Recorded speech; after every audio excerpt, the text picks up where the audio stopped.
Formation professionnelle.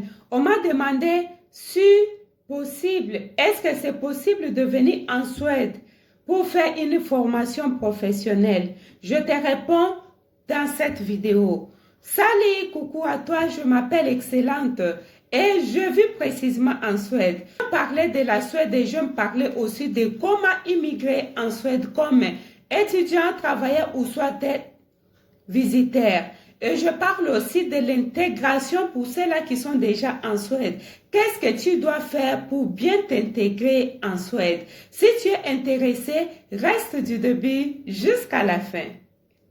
Il est possible d'immigrer en Suède pour faire une formation professionnelle. Si tu es intéressé de venir faire une relation professionnelle, il faut savoir que des centres de formation professionnelle sont répartis un peu partout ici en Suède, que ce soit dans de grandes villes ou dans de petites villes. Et pour les étudiants internationaux, il est aussi possible de venir pour étudier juste une formation. Il est aussi possible de venir en Suède pour apprendre la langue. Mais tu ne viendras pas apprendre l'anglais, bien quand même nous parlons l'anglais ici. Mais si tu veux venir apprendre la langue en Suède, il faut venir pour apprendre la langue suédoise et non l'anglais.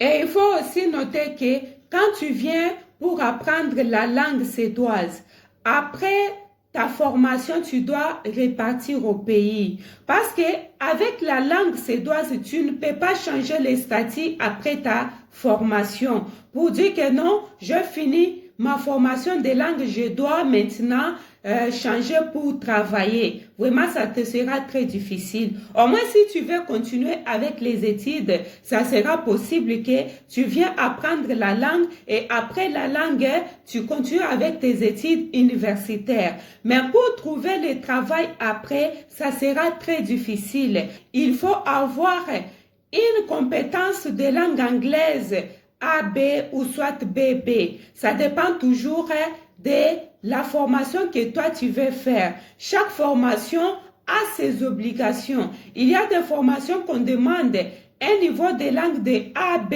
ou soit d'autres formations on demande BB. Alors, ne faut pas te dire que non, je parle bien français, je peux aller faire la formation professionnelle en Suède. Il faut avoir l'anglais. C'est pourquoi apprenez l'anglais, étudiez l'anglais, ça va vous aider. En plus des cas, il faut avoir un niveau secondaire équivaut au bac ou soit diplôme d'État. Les centres de formation peuvent aussi te dire les cours que tu as besoin avant de commencer ta formation. Il y a des cours qui obligent. Bref, pour les niveaux d'études, ça dépend toujours de chaque centre de formation et ça dépend aussi de la formation que toi tu vas suivre. C'est par là qu'on va te donner des obligations, des cours que toi tu dois avoir avant de commencer la formation. Parlons des cours de scolarité. Pour les cours de scolarité, ça dépend des types de formation que toi tu vas faire. Parce que quelqu'un qui viendra faire l'électricité et quelqu'un qui viendra apprendre la langue, ils ne peuvent pas payer le même montant.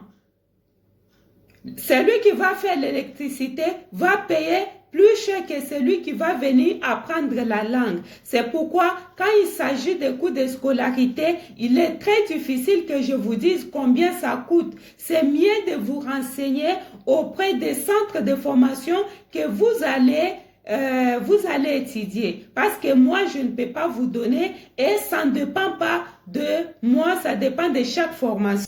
Et aussi, ça dépend de milliers que toi, tu veux étudier. Parce qu'il y a des milliers qui coûtent cher. Par exemple, des grandes villes coûtent toujours cher. Non parce que la scolarité, mais le coût de la vie. En tant qu'étudiant, quand tu seras ici, à part le frais de scolarité que tu vas payer, tu dois aussi payer ton logement, la nourriture, les transports et les autres.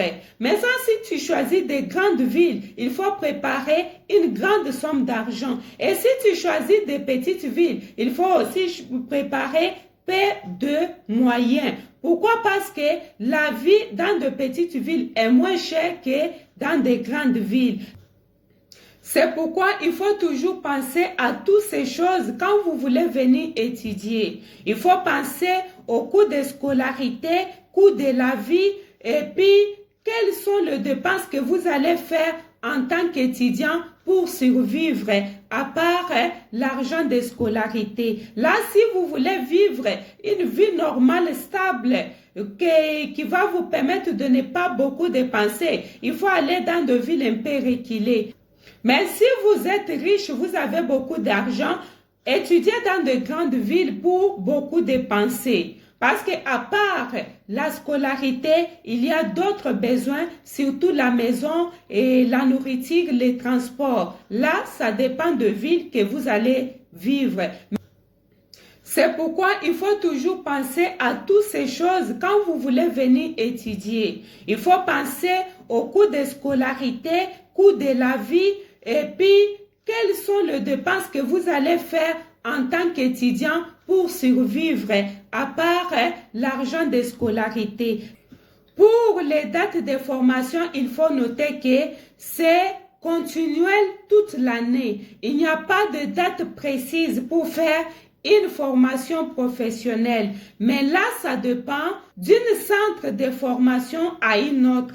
Parce qu'il y a d'autres centres de formation que les programmes peuvent commencer au mois de janvier et les autres, ça commence au mois de février ou au mois de mars. Ce n'est pas comme l'université. Avec l'université, on commence au mois d'octobre ou soit au mois de janvier. Une fois de passer mois d'octobre et mois de janvier, tu dois attendre les prochaines années académiques.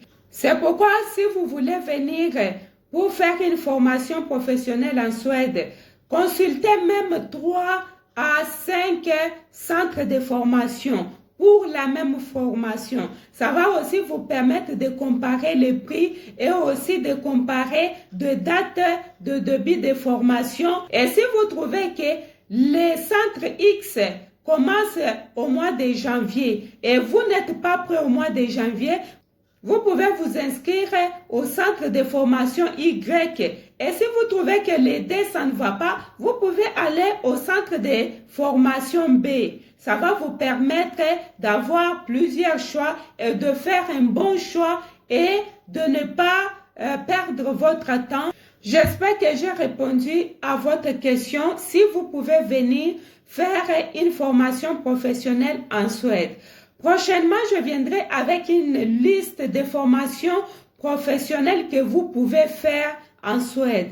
J'espère qu'il y en a autant, mais je vais vous faire une liste de formations professionnelles qui peuvent vous aider de trouver un emploi facilement après votre formation et qui peuvent aussi vous permettre de changer les statuts et de rester en Suède après votre formation ou soit après vos études. Merci beaucoup de m'avoir suivi du début jusqu'à la fin. Vous avez des questions, n'hésitez pas de m'écrire et n'hésitez pas de vous abonner. Ok, si vous avez besoin d'un suivi, si vous avez besoin d'une orientation, je suis là, je peux vous aider. Merci beaucoup une fois de plus. Passez une excellente journée chez vous et on va se revoir à la prochaine. Bye.